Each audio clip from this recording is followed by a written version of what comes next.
Bonjour à tous, passionnés de moto comme nous, on voudrait vous faire partager au sein du team Chrome Burner RAK 41 Honda la préparation d'une moto de série à une moto de 24 heures, les différences principales qu'il y a entre chaque moto pour pouvoir présenter une moto de course.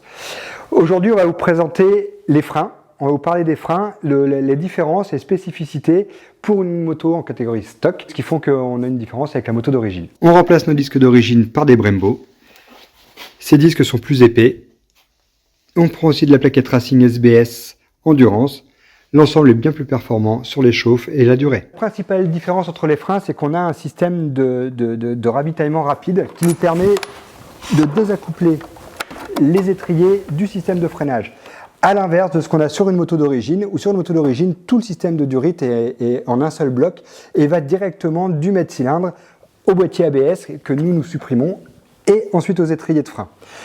On a cette particularité-là, on a la même chose sur la partie supérieure et on a notre mètre-cylindre qui était remplacé, donc l'origine qui est un système radial en termes d'origine de série, on est passé sur un système Akosato qui est un mètre-cylindre Racing, qui est un petit peu plus précis et qui nous permet des réglages et un peu plus de constance dans le frein.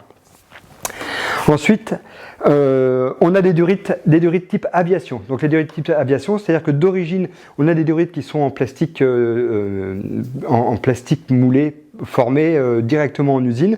Là, on a une gaine qui est renforcée par un fil métallique tout autour. En gros, c'est ça, c'est une gaine métallique qui fait que quand ça chauffe ou quand on se retrouve avec une puissance de freinage qui est bien supérieure à ce qu'on peut retrouver sur la route, la durite, elle ne gonfle pas. Donc c'est pareil, on gagne de la constance au freinage et on fait en sorte que nos pilotes ils puissent s'arrêter au moment où ils ont décidé de s'arrêter et que ça ne rallonge pas les distances de freinage.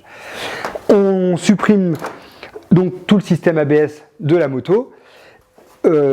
Mais par contre, on conserve les cibles donc, qui sont à côté du système de freinage, on conserve les cibles pour la partie électronique qu'on verra dans un autre reportage. Mais voilà la principale différence sur les systèmes de frein. Donc étrier, mètre-cylindre et couplage rapide sur les durites.